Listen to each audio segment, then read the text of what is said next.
Hello friends, मैं हूं हरीश और आज हम देखने वाले हैं कि एरे क्या होता है सी लैंग्वेज के अंदर, उसे हम कैसे यूज़ कर सकते हैं, डिक्लेयर कैसे करना है हमें। चलिए तो बिना किसी देरी के शुरू कर देते हैं। जैसे कि सी लैंग्वेज के अंदर अगर हमें कोई डेटा स्टोर करना है तो हम क्या यूज़ करते हैं, हम वेरिएबल यूज़ करते हैं। अगर हमें 5 डेटा को स्टोर करना है तो हम क्या करेंगे, 5 वेरिएबल डिक्लेयर करेंगे। लेकिन वहीं पे अगर हमें 100 या तो फिर 200 डेटा को स्टोर करना है तो हम वेरिएबल तो डिक्लेयर करेंगे, लेकिन वो हमारे लिए कॉम्प्लेक्स हो जाएगा। तो इस प्रॉब्लम का सॉल्यूशन क्या है फ्रेंड्स? इस प्रॉब्लम का सॉल्यूशन है एरे। एरे हमें एक ऐसी फैसिलिटी प्रोवाइड करता है कि जिसके ज़रिए हम एक ही वेरिएबल के अंदर बहुत सारी वैल्यू को एक साथ हम स्टोर कर सके। और इसके अंदर मेन बात आती है कि जो भी वेरिएबल है फ्रेंड्स, उसके अंदर आप जो भी डेटा को स्टोर करोगे, मल्टीपल डेटा को स्टोर करोगे, तो उन सब की डेटा टाइप एकदम सेम होनी चाहिए। जैसे कि अगर आपने कोई इंटीजर टाइप का वेरिएबल, जैसे कि अगर आपने इंटीजर टाइप का कोई एरे डिक्लेयर किया है तो उसके अंदर जितनी भी वैल्यू आएगी सब इंटीजर ही होगी, उसको ही स्टोर करना है आपको। उसके अंदर आप फ्लोट या तो फिर डबल को स्टोर नहीं कर सकते हो, उसके लिए आपको सेपरेट दूसरा वेरिएबल बनाना पड़ेगा। ओके, चलिए तो इसको एग्जाम्पल के थ्रू समझते हैं। ओके, तो समझते हैं इसके आगे। यहाँ पे आप देख सकते हो फ्रेंड्स कि यहाँ पे लिखा हुआ है 0 1 2 3 4। यहाँ पे ये क्या है, ये इसकी इंडेक्स नंबर है। जैसे कि यहाँ पे हमें 5 एलिमेंट को स्टोर करना है तो हम यहाँ पे क्या कर रहे हैं, सिंपली एरे डिक्लेयर कर रहे हैं। जैसे कि आप समझ लो कि रैम है रैम, तो वहाँ पे अगर हमें 5 वेरिएबल को स्टोर करना है तो वो क्या करेगा, सिंपली जो भी रैम है उसके ऊपर 5 पार्टीशन पार्ट देगा, ऐसे डिवाइड कर देगा उसको और कुछ ऐसा दिखेगा। तो हम यहाँ पे 5 डेटा को स्टोर कर सकते हो। यहाँ पे एरे के अंदर जो भी डेटा स्टोर करेंगे तो उसकी स्टार्टिंग कहाँ से होगी, 0 नंबर से होगी। तो ये नंबर क्या है फ्रेंड्स, ये नंबर ही है वो चीज़ जिसके जरिए आप सब डेटा को अलग आइडेंटिफाई कर सकते हो। क्योंकि वेरिएबल का नाम तो सेम ही होगा सबका, लेकिन आपको पर्टिकुलर डेटा चाहिए तो आप क्या यूज़ कर सकते हो, आप यूज़ कर सकते हो इंडेक्स। जैसे कि यहाँ पे हमने 5 डेटा को स्टोर करने के लिए एरे की साइज दी है 5, तो यहाँ पे ये क्या कर रहा है, सिंपली 0 1 2 3 और 4। यहाँ पे 0 से लेके 4 तक ये पार्टीशन पार्ट दिया है इसने, और यहाँ पे डेटा स्टोर कर सकते हो। यहाँ पे लास्ट में 4 आया है फ्रेंड्स, लेकिन इसकी शुरुआत 0 से हुई है, तो ये टोटल 5 पार्टीशन मिल जाएगा आपको। ओके, तो इस तरह से ये एरे काम करेगा। आपको जितनी भी साइज देनी है सिंपली वो साइज दे दो, उस हिसाब से वो अपने आप ये मेमोरी के अंदर पार्टीशन पार्ट देगा और ये यहाँ पे आप वैल्यू को स्टोर कर सकते हो। चलिए तो देखते हैं आगे। यहाँ पे लेफ्ट साइड देख सकते हो फ्रेंड्स, जैसे कि एक वेरिएबल डिक्लेयर किया है हमने मार्क्स नाम का। तो ये मार्क नाम का जो भी वेरिएबल है वो इंटीजर प्रकार का है, और जैसे ये तो एकदम नॉर्मल वेरिएबल डिक्लेरेशन जैसा ही है। यहाँ पे डिफरेंस एक ही है, यहाँ पे बिग ब्रैकेट के अंदर आपको लिखनी है उसकी साइज। ये साइज कौन सी है फ्रेंड्स, मैंने अभी बोला आपको जितने डेटा स्टोर करने हैं एक वेरिएबल के अंदर वही साइज आपको लिखनी है यहाँ पे। जैसे कि यहाँ पे हमने सबसे पहले लिखा है 5, तो ये क्या करेगा, ये ऑटोमेटिकली मेमोरी के अंदर 5 पार्टीशन पार्ट देगा और उसके अंदर वैल्यू को स्टोर कर देगा। जैसे कि यहाँ पे लिखा हुआ है इक्वल टू कर्ली ब्रैकेट, यहाँ पे ये 5 वैल्यू दी है, तो ये क्या करेगा, सिंपली स्टार्टिंग में जो नंबर है, जैसे कि यहाँ पे 19 है, तो ये क्या करेगा, सिंपली उसको जाके रख देगा 0 नंबर की पोजीशन पे। यानी जो भी पहला बॉक्स खाली था उसके अंदर ये आके सिंपली इसको रख देगा। दूसरा जो भी वेरिएबल है उसको दूसरी जगह पे रखेगा, तीसरा है तो उसको रखेगा, चौथा पांचवा, ऐसे हम स्टोर कर सकते हैं वेरिएबल के अंदर। तो यहाँ पे हो क्या रहा है फ्रेंड्स, सभी वेरिएबल का नाम ये देखो सेम टू सेम है, लेकिन चेंजेस क्या है, सिर्फ इसके इंडेक्स। जैसे कि 0 लिखा तो ये वाला बॉक्स एक्सेस कर पाओगे आप, 1 लिखा तो ये वाला डेटा एक्सेस कर पाओगे, 2 लिखा तो ये वाला डेटा। इस तरह से आप इंडेक्स के जरिए अलग अलग डेटा को एक्सेस कर पाओगे। एरे के कुछ एडवांटेज भी है और कुछ डिसएडवांटेज भी है। जैसे कि यहाँ पे अगर आपको मालूम ही नहीं है कि आपके एरे के अंदर आपको कितने डेटा स्टोर करने हैं तो आपको साइज स्पेसिफाई करने की जरूरत नहीं है। जैसे कि यहाँ पे दूसरे एग्जांपल में हमने दिखाया है इंटीजर मार्क, यहाँ पे हमने साइज दिए नहीं है, लेकिन आपको ये बिग ब्रैकेट तो लिखना ही पड़ेगा। तो इक्वल टू करके आप जितने भी डेटा डालते जाओगे वो अपने आप समझ जाएगा और उसकी साइज असाइन कर देगा खुद से। यानी यहाँ पे आप 10 डेटा डालोगे तो वो अपने आप समझ जाएगा इसके अंदर 10 डेटा है, तो उस हिसाब से अपने आप सेट हो जाएगा। ठीक है फ्रेंड्स, तो ये इंडेक्स जो भी है इसके जरिए आपको कोई भी वैल्यू चेंज करनी है। जैसे कि यहाँ पे स्टार्टिंग में लिखा है 19, तो यहाँ पे 19 स्टोर हो गया, लेकिन रन टाइम पर अगर ये 19 को निकाल के आपको दूसरी कोई वैल्यू ऐड करनी है तो वो भी आप कर सकते हैं। ओके, वो देखेंगे हम आगे। चलिए तो आगे जाते हैं। यहाँ पे मैंने एक एग्जाम्पल दिया हुआ है फ्रेंड्स, ध्यान से देखिएगा। यहाँ पे एक एरे डिक्लेयर किया है जिसका नाम है वैल्यूज और उसकी डेटा टाइप है इंटीजर, और इसके अंदर हम 5 डेटा को स्टोर कर सकते हो। ओके, तो इसको ऐसे पढ़ सकते हो आप, इंटीजर वैल्यूज ऑफ 5। ओके, इसे कैसे पढ़ेंगे, वैल्यूज ऑफ 5, यानी इसके अंदर जो भी डेटा आएगा वो कितना आएगा, 5 आएगा। यानी ये एरे के अंदर कितने डेटा स्टोर कर सकते हैं हम, 5 स्टोर कर सकते हैं। ओके, तो इसको हम ऐसे पढ़ेंगे। यहाँ पे नीचे जाके हम पढ़ सकते हैं इसको वैल्यूज ऑफ 0, यानी 0 नंबर के इंडेक्स पर जो भी डेटा है, जैसे कि हमने अभी पीछे देखा था कि यहाँ पे जो भी 5 पार्टीशन पढ़ रहे हैं, ये वाला, ये स्टार्टिंग में तो ब्लैंक ही होगा क्योंकि स्टार्टिंग में तो उसको मालूम ही नहीं है। यहाँ पे जैसे हम डिक्लेयर करेंगे तो उसको मालूम ही नहीं होगा ना कि कौन सा डेटा आने वाला है। तो यहाँ पे जैसे हम ये यहाँ पे सिंपलीफाई लिखेंगे और रन करेंगे तो सिंपली ये क्या करेगा, रैम के अंदर, मेमोरी के अंदर सिंपली ये 5 पार्टीशन पाएगा, उसके अंदर स्टार्टिंग में कोई वैल्यू होगी नहीं। उसके बाद हम क्या कर रहे हैं, सिंपली उसके इंडेक्स नंबर के जरिए हम क्या कर रहे हैं, उसको वैल्यू असाइन कर रहे हैं। जैसे कि मैंने यहाँ पे लिखा है वैल्यूज ऑफ 0 इक्वल टू 10। इसका मीनिंग क्या हुआ, ये 10 जो है उसकी वैल्यू को स्टोर कर दो कहाँ पे, 0 नंबर के इंडेक्स पर। यानी जैसे ये स्टेटमेंट कॉल होगा तो यहाँ पे ये जो भी पहला बॉक्स खाली है उसके अंदर क्या चला जाएगा, उसके अंदर चला जाएगा ये 10। ओके, जैसे कि यहाँ पे 19 लिखा है, उसी तरह से रन टाइम पर यहाँ पे इस प्रोग्राम के लिए 10 चला जाएगा, और यहाँ पे 1 के लिए 20 चला जाएगा, 2 के लिए 30 चला जाएगा। इस तरह से ये ऑटोमेटिकली असाइन हो जाएगा वैल्यू, और आपको यहाँ पे ये जो बॉक्स खाली दिख रहा है उसके अंदर ये वैल्यू सारी मिल जाएगी। ओके, ये जो भी बॉक्स है फ्रेंड्स वो हमें ऐसे डायरेक्टली अपनी आंखों से नहीं दिखेगा, ये तो सिंपली मैंने आपको समझाने के लिए ऐसा बनाया है। ओके, तो आप इस तरह से आप पूरा का पूरा समझ सकते हो। डायरेक्टली अगर आपको यहाँ पे इन दोनों बॉक्स को खाली रखना है और इन दोनों को भी खाली रखना है, डायरेक्टली यहाँ पे मार्क्स ऑफ 2 लिखा है, उसके अंदर अगर आपको वैल्यू स्टोर करनी है तो वो भी आप कर सकते हो। सिंपली आपको ये इंडेक्स नंबर के साथ चलना है, यहाँ पे कोई भी प्रकार की एरर नहीं आएगी। ऐसा नहीं है इसके अंदर कि ये सबसे पहले ये वाला पहला फिल करो, उसके बाद दूसरा फिल करो, ये तीसरा फिल करो, ऐसा नहीं है। आप अपने हिसाब से कहीं पे भी वैल्यू को स्टोर कर सकते हो और वहां से उसको एक्सेस कर सकते हो। ओके, तो यहाँ पे वापस मैं आपको समझाता हूँ ये एग्जांपल। इंटीजर वैल्यूज ऑफ 5, यानी हमने एक एरे डिक्लेयर कर दिया जिसकी साइज है 5 और उसका नाम है वैल्यूज और उसकी डेटा टाइप होगी integer. Values of 0 equal to 10, यानी जो भी पहला कंटेनर था, पहला बक्सा था खाली, उसके अंदर 10 चला गया। यहाँ पे वैल्यूज ऑफ 1 वहाँ पे चला गया 20, 2 के अंदर चला गया 30। ओके, तो इस तरह से वैल्यू ऑटोमेटिकली वहाँ पे स्टोर होती जाएगी, और अगर आप उसको एक्सेस करोगे तो आपको वैल्यू मिल जाएगी। जैसे कि यहाँ पे लिखा है print f values of 0 equal to %d, यहाँ पे %d के अंदर वेरिएबल की वैल्यू आएगी। कौन से, राइट साइड पे देखो, वैल्यूज ऑफ 0। वैल्यूज ऑफ 0 यानी कौन सा, ये जो भी पहला बॉक्सा है ये खाली है, उसके अंदर हमने क्या असाइन किया है, उसके अंदर हमने असाइन किया है 10। ये देखो वैल्यूज ऑफ 0 इक्वल टू 10, तो यहाँ पे वैल्यूज ऑफ 0 लिखेंगे तो यहाँ पे ऑटोमेटिकली 10 आ जाएगा, और यहाँ पे आपको आउटपुट में कुछ ऐसा मिलेगा, वैल्यूज ऑफ 0 इक्वल टू 10।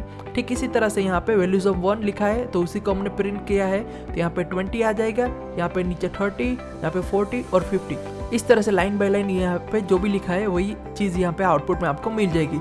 यहाँ पे अगर हम यहाँ पे 4 3 2 1 0 ऐसे लिखेंगे तो ये जो भी लिखा है फ्रेंड्स उसकी वैल्यू उल्टी प्रिंट होगी। जैसे कि स्टार्टिंग में अगर 4 लिखा है तो 4 नंबर के इंडेक्स पर जो भी डेटा है वो पहले प्रिंट होगा, उसके बाद यहाँ पे 3 है तो यहाँ पे 40 प्रिंट हो जाएगा। इस तरह से आप कर सकते हो। ओके, तो चलिए हम इसको कंप्यूटर के अंदर प्रोग्राम के जरिए देखते हैं। यहाँ पे मैं एक फाइल बना देता हूँ जिसका नाम दे देता हूँ array.c। ओके, इसके अंदर मैं सिंपली मेन फंक्शन बना लेता हूँ। यहाँ पे सबसे पहले मैं एक एरे डिक्लेयर कर देता हूँ, जैसे कि इंटीजर डेटा ऑफ 10, यहाँ किया सेमीकोलन। हमने अभी देखा कि एरे के अंदर जैसे ही उसको डिक्लेयर किया तभी उसको वैल्यू असाइन करनी है, तो क्या कर सकते हैं, सिंपली लिखना है इक्वल टू, यहाँ पे कर्ली ब्रैकेट और कर्ली ब्रैकेट के अंदर वैल्यू दे दो। जैसे कि यहाँ पे लिख देता हूँ 1, 2, 3, 4, 5। ओके, ऐसा हो गया। सिंपली अब मैं क्या करूँगा, सिंपली इसको प्रिंट करूँगा। जैसे कि यहाँ पे लिख देता हूँ print F data of 0। Okay, आप ये नहीं लिखोगे तो भी चलेगा, मैं तो सिंपली आपके समझाने के लिए लिख रहा हूँ। सिंपली यहाँ पे मैं ऐसे भी लिख सकता हूँ 0 एरो। ओके, तो आपको समझ में आएगा कि 0 नंबर के इंडेक्स पर जो डेटा है वो कौन सा है। जैसे कि यहाँ पे इंटीजर प्रकार का डेटा हमें शो करना है तो यहाँ पे %d लिखूंगा, यहाँ पे कॉमा करूंगा और यहाँ पे लिख दूंगा डेटा ऑफ 0। यहाँ पे ये चीज़ मेन है फ्रेंड्स, यहाँ पे जो भी वेरिएबल की वैल्यू आएगी उसके अंदर ये इंडेक्स मेन है। यहाँ पे मैंने लिखा है 0, तो स्टार्टिंग में जो भी पहला नंबर है वो यहाँ पे आके प्रिंट हो जाएगा। ओके, यहाँ पे एक ही चीज़ ध्यान में रखना फ्रेंड्स कि ये मत समझ लेना कि ये पहले नंबर की इंडेक्स है ये दूसरी है, ऐसा नहीं है। स्टार्टिंग 0 से हो रहा है तो ये 5 जो भी है वो कौन सी नंबर के इंडेक्स पे है वो आपको सर्च करना है। तो सिंपली इसके जो पोजीशन है उसके -1 कर दो, यानी यहाँ पे ये जो 5 है वो 4th नंबर की पोजीशन पे आ गया है। ओके, यहाँ पे चलिए इसको करते हैं रन, तो हमें आउटपुट में क्या मिलेगा वो हम देखते हैं। यहाँ पे डेटा ऑफ 0 लिखा है तो 0 नंबर की पोजीशन पर 1 है, तो ये देखो ऑटोमेटिकली आ गया है 1। अगर मैं यहाँ पे लिखता हूँ 10, यहाँ पे लिखता हूँ 20, 30, 40 और 50, अब इसको वापस करता हूँ रन। ओके, तो यहाँ पे ये देखो ऑटोमेटिकली आ गया 10। ठीक है, इसी तरह से अगर मुझे 30 को एक्सेस करना है तो मैं क्या करूँगा, सिंपली यहाँ पे इंडेक्स नंबर दूंगा। 30 का इंडेक्स नंबर क्या है, 30 का इंडेक्स नंबर क्या है, सिंपली ये है 0, ये है 1, तो ये इसका हो गया 2, तो यहाँ पे लिखूंगा सिंपली 2, और यहाँ पे आपको सिंपली समझाने के लिए लिख रहा हूँ 2। इसको लिया सेव और यहाँ पे इसको कर देता हूँ प्ले, तो अब देखते हैं इसका आउटपुट क्या आता है। ओके, तो ये देखो ये सक्सेसफुली 30 आ गया। अगर हमें 50 को यहाँ पे डिस्प्ले करवाना है तो इसकी इंडेक्स क्या आएगी, इसकी है 0, ये 1, 2, 3 और 4। ओके, तो यहाँ पे सिंपली आपको लिखना है 4, यहाँ पे आपको दिखाने के लिए सिंपली लिख देता हूँ 4। अगर यहाँ पे आप नहीं लिखोगे तो भी चलेगा, सिंपली एरो को रखता हूँ और यहाँ पे जाके सिंपली प्ले कर देते हैं। ओके, तो यहाँ पे ये देखो 50 आ रहा है। तो इस तरह से आप ये डेटा को स्टोर करवा सकते हो और यहाँ पे प्रिंट करवा सकते हो। लेकिन अब हमें क्या करना है, ये डायरेक्टली जो वैल्यू असाइन की है वो हमें ऐसा नहीं करना है। हम क्या करेंगे, यूज़र को बोलेंगे कि आप सबसे पहले कोई भी 10 नंबर एंटर करो, और उसके बाद हम क्या करेंगे, सिंपली उसको लाइन बाय लाइन उसको दिखा देंगे कि आपने कौन से डेटा एंटर किए हैं। ओके, तो मैं एक काम करता हूँ, इसकी साइज़ ना 5 कर देता हूँ, 10 डेटा बहुत ही हो जाएगा। तो आप साइज़ कुछ भी दे सकते हो, यहाँ पे मैं 5 दे रहा हूँ, तो आप 10 भी दे सकते हो, 20 भी दे सकते हो, कोई बात नहीं। यहाँ पे मैं टाइम को बचाने के लिए यहाँ पे सिंपली लिख देता हूँ 5। तो अब हम क्या करते हैं, सिंपली इसको वैल्यू देते हैं, जैसे कि डेटा ऑफ 0 इक्वल टू, यहाँ पे लिख देता हूँ 11 सेमी कॉलम। ऐसा कोई भी डेटा में दे सकता हूँ, data of 1 equal to 22। Okay, इस तरह से आप कोई भी वैल्यू दे सकते हो। मैं जल्दी इसको वैल्यू असाइन कर देता हूँ जल्दी।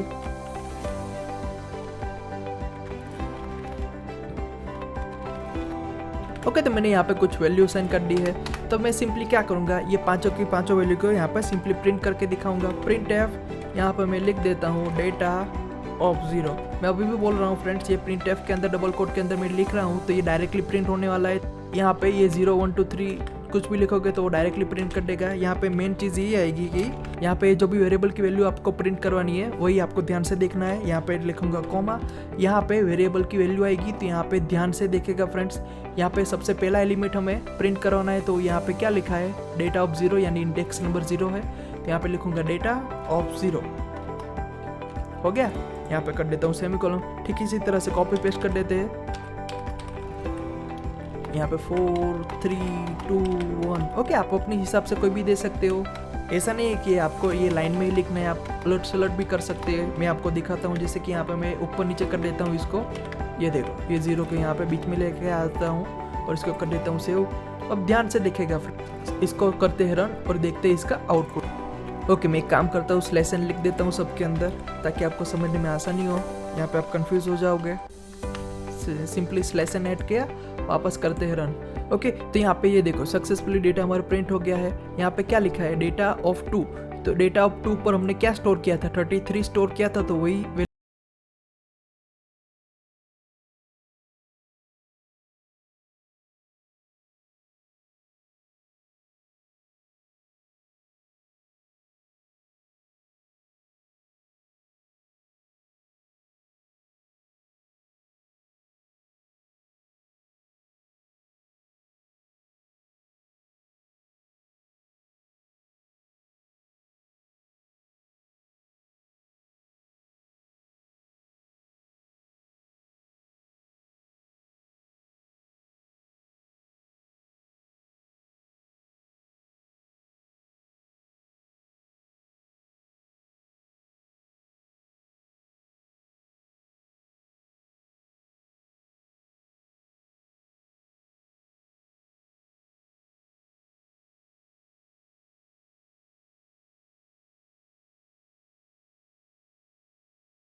ये लिखा है फ्रेंड्स, लेकिन हमें मालूम है कि जो भी एरे है उसके अंदर यह पहला एलिमेंट कहाँ पे स्टोर होगा, 0 के ऊपर, तो इसलिए मैंने यहाँ पे 0 लिखा है।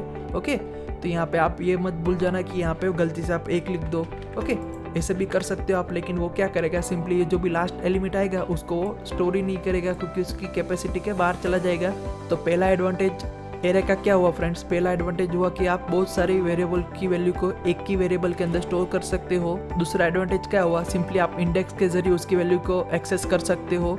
इसके डिसएडवांटेज क्या हुआ है फ्रेंड्स, सबसे पहला आया कि आपने जो भी यहाँ पे साइज दी हुई है वो सिंपली उतना ही स्टोर कर सकते हो डेटा, उसके अलावा आप जो भी एक्सेस, उसके अलावा आपको अगर ज़्यादा ऐड करना है साइज तो वो आप नहीं कर सकते हो। और यहाँ पे same to same data type ही आपको मिलेगी स्टोर करने के लिए। अगर आपको सेम टू सेम एरे के अंदर इंटीजर, फ्लोट, डबल ऐसे अलग अलग प्रकार के डेटा स्टोर करने तो वो आप नहीं कर सकते हो। ओके, सिंपली इसको कर देता हूँ रन और देखते हैं इसका आउटपुट। तो सबसे पहले क्या करेगा, सिंपली यूजर के पास से इनपुट करेगा। हम यहाँ पे सबसे पहले एंटर कर देते हैं 50, दूसरा एंटर कर देते हैं 40, 30, आप अपनी तरह से कोई भी एंटर कर सकते हो। यहाँ पे लिख दिया 10। ओके, यहाँ पे लास्ट में ओके, हमने ये उलट सुलट कर दिया था, इसको मैं वापस पहले जैसा कर देता हूँ। 0 ऊपर आ गया, 1 यहाँ पे 3 नीचे गया। ओके, वापस इसको करते हैं रन। 50, 40, 30, 20, 10।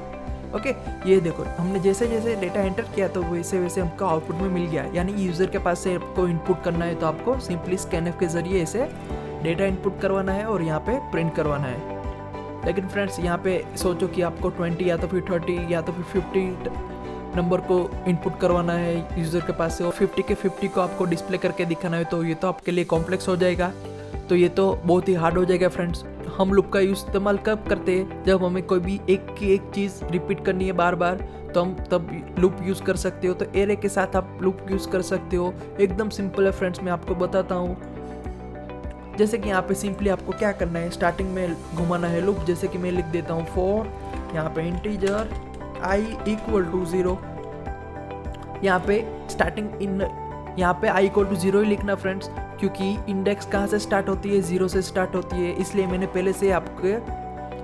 पहले से आपको हैबिट पढ़ाई है कि यहाँ पे स्टार्टिंग में 0 ही लिखो। यहाँ पे i इज लेस देन कहाँ तक है हमारा 5 लिखूंगा, यहाँ पे इक्वल टू नहीं लिखा है, यानी i इक्वल टू 4 तक ये घूमेगा, 5 पे वो आएगा ही नहीं। ओके, तो इस तरह से आप कंडीशन भी चेंज कर सकते हो अपनी तरह से। यहाँ पे मैं रिकमेंडेड करूँगा कि ये वाली जो भी कंडीशन है वही लिखो आप। यहाँ पे एक चीज़ ध्यान से देखो फ्रेंड्स, ये जो प्रिंटएफ है और स्कैनएफ है, यही स्टेप 5 बार रिपीट हो रहा है। ये देखो सेम टू सेम 5 बार रिपीट हो रहा है। चेंज क्या हो रहा है, सिंपली एक तो ये वाला, यहाँ पे फर्स्ट, यहाँ पे सेकंड, थर्ड, फोर्थ, फिफ्थ, ये चेंज हो रहा है, और दूसरा यहाँ पे सिंपली ये इंडेक्स चेंज हो रही है, 0, 1, 2, 3 और 4। ओके, दूसरा कुछ चेंज नहीं हो रहा है। तो आप क्या कर सकते हो, सिंपली इसको कर दो यहाँ पे कट और इसके अंदर जाके कर दो पेस्ट। ये सब मैं अभी निकल रहा हूँ। ओके, सिंपली आपको इतना ही करना है। तो ये क्या करेगा, सिंपली ये जो भी आपने लिखा है प्रिंटएफ स्कैनएफ, ये दोनों स्टेटमेंट को कितनी बार कॉल करेगा, 5 बार कॉल करेगा। स्टार्टिंग में i की वैल्यू 0 है तो 0 से लेके 4 तक ये पूरी लूप घुमाता रहेगा और ये स्टेप को रिपीट करता रहेगा। अब हमें क्या करना है, सिंपली यहाँ पे ये जो है इसकी जगह हमें क्या चाहिए, तो मैं एक काम करता हूँ, सिंपली इसको निकाल देता हूँ अभी टेम्पोररी। ओके, और यहाँ पे स्कैनएफ के अंदर जो 0 लिखा है उसकी जगह मैं लिख दूंगा i। ये मैंने क्यों किया मैं आपको बताता हूँ। सोचो स्टार्टिंग में i की वैल्यू कितनी है, 0, तो यहाँ पे ऑटोमेटिकली क्या आएगा, एंटर एलिमेंट, और जब भी यूजर एंटर करेगा कोई भी वैल्यू तो वो कहाँ पे जाके स्टोर होगी, एंड डेटा ऑफ 0, यानी सबसे पहली पोजीशन पे जहाँ पे डेटा है वहाँ पे जाके जो भी यूजर पहले एलिमेंट एंटर करेगा वो वहाँ पे जाके स्टोर हो जाएगी। क्योंकि i की वैल्यू है 0 तो यहाँ पे ऑटोमेटिकली ऐसा डेटा ऑफ 0 आ जाएगा। नेक्स्ट टाइम i की वैल्यू को इंक्रीमेंट होगा और उसकी वैल्यू हो जाएगी 1, तो नेक्स्ट टाइम यहाँ पे क्या आएगा, डेटा ऑफ 1। तो यहाँ पे जो भी सेकंड डेटा एंटर करेंगे वो कहाँ पे जाके स्टोर होगा, 1 नंबर के इंडेक्स पर स्टोर होगा। ओके, तो इस तरह से वो इंक्रीमेंट होता जाएगा और यहाँ पे i की जगह पे ऑटोमेटिकली वैल्यू को रखता जाएगा और 0 से लेके 4 तक ऑटोमेटिकली i की वैल्यू यहाँ पे आती जाएगी। और इस तरह से आपको इनपुट लेने की, तो इस तरह से आपको ये जो भी स्टेप है उसको बार बार रिपीट करने की ज़रूरत नहीं है। ये हमारी लूप ही हमारा काम एकदम इजीली कर सकती है। अगर आपके यहाँ पे फर्स्ट एलिमेंट सेकंड एलिमेंट वाला जो मैसेज था वो दिखाना है तो आप क्या कर सकते हो, आपको सिंपली यहाँ पे लिखना है %d, ओके सॉरी %d, और यहाँ पे कॉमा करके आप लिख सकते हो i प्लस 1। यहाँ पे मैंने i प्लस 1 क्यों लिखा, क्योंकि स्टार्टिंग में i की वैल्यू है 0, तो 0 प्लस 1 कितना हुआ 1, यानी यूजर को ऐसा कुछ दिखाएगा एंटर फर्स्ट एलिमेंट। ओके, दूसरी बार i की वैल्यू हो जाएगी 1, तो 1 प्लस 1 हो जाएगा 2, एंटर 2 एलिमेंट। ओके, इसको कर देता हूँ मैं सेव और इसको करते हैं रन।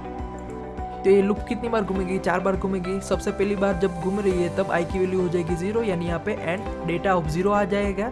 तो हम जो भी यहाँ पे डेटा डालेंगे और एंटर जैसे ही क्लिक करेंगे तो यहाँ पे डेटा ऑफ 0 पे स्टोर हो जाएगा। जैसे कि यहाँ पे मैं एंटर कर देता हूँ 10 एंटर। नेक्स्ट टाइम ये लूप घूम रही है तब i की वैल्यू हो जाएगी 1, तो ये ऑटोमेटिकली सेकंड नंबर, तो ये ऑटोमेटिकली एक नंबर की इंडेक्स पर डेटा स्टोर होंगे। ओके, तो इस तरह से वो कंटिन्यू आगे स्टोर करता जाएगा। ये देखो हमने जो डेटा एंटर किया वो लाइन बाय लाइन हमें मिलता गया। ओके, तो यहाँ पे एक और बात ध्यान से देखो फ्रेंड्स कि ये भी स्टेप एक का एक स्टेप कितनी बार रिपीट हो रहा है, 5 बार रिपीट हो रहा है। तो सेम टू सेम चीज़ आपको क्या करनी है, सिंपली ये फॉर लूप हमने जो लिखी है उसको कर दो कॉपी, यहाँ पे जाके कर दो पेस्ट, यहाँ पे कर्ली ब्रैकेट, और ये सिंपली एक प्रिंटफ को ऐसे कट कर दो, इसके अंदर रख दो और इसको बाकी सबको डिलीट कर दो। यहाँ पे आपको ये 0 की जगह इंडेक्स दिखानी है, तो यहाँ पे लिख दो %d। ओके, अगर यहाँ पे आपको कुछ नहीं दिखाना है तो कोई बात नहीं, लेकिन मुझे दिखाना है तो मैं यहाँ पे लिखूंगा %d। यहाँ पे कॉमा करके हम जो आर्गुमेंट पास कर रहे हैं उसके अंदर हमें क्या चीज़ ध्यान में रखनी है, सबसे पहले लेफ्ट टू राइट जाएंगे, तो यहाँ पे ये %d के अंदर हमें कौन सी वैल्यू दिखानी है, ये वाली i की वैल्यू, तो यहाँ पे लिख दूंगा i प्लस 1। ओके, कॉमा दूसरे %d के अंदर में क्या दिखाना है, डेटा ऑफ i। स्टार्टिंग में i की वैल्यू वापस 0, तो यहाँ पे डेटा ऑफ 0 को प्रिंट कर देगा, उसके बाद डेटा ऑफ 1 को प्रिंट कर देगा। ठीक इसी तरह बार बार रिपीट करने की कोई ज़रूरत नहीं है, और आपको सिंपली इतनी लाइन में, ये देखो फ्रेंड्स इतनी लाइन में हमारा पूरा का पूरा प्रोग्राम आ गया। और यहाँ पे जाके मैं सिंपली इसको करता हूँ प्ले, यहाँ पे मैं एंटर कर देता हूँ जैसे कि 1 2 3 4 5, जैसे मैंने एंटर किया तो ये देखो यहाँ पे ऑटोमेटिकली हमें जैसा चाहिए था आउटपुट वैसा यहाँ आ गया। ओके फ्रेंड्स, आई होप आज की वाली वीडियो में आपको बहुत कुछ नया जानने को मिला होगा। एरे का कॉन्सेप्ट एकदम इजी है फ्रेंड्स, आपको सिर्फ प्रैक्टिस की ज़रूरत है। यहाँ पे मैंने सिंपली इंटीजर प्रकार का एरे दिखाया है। अगर आपको फ्लोट लेना है तो आप फ्लोट भी ले सकते हो, डबल लेना है तो डबल भी ले सकते हो। ओके, तो यहाँ पे जो भी स्ट्रिंग का एरे आएगा फ्रेंड्स वो हम 1-2 पार्ट के अंदर वो देखने ही वाले हैं, तो वहाँ पे उसका फंक्शन आएगा। तो मैंने अभी स्ट्रिंग का एरे बाकी रखा है, अगर आपको उसके अलावा जो भी एरे ट्राई करना है वो आप कर सकते हो इसके अंदर। ओके, आई होप आज की वाली वीडियो में आपको बहुत कुछ नया जानने को मिला होगा। तो फिर मिलते हैं नेक्स्ट वीडियो में। Thank you for watching.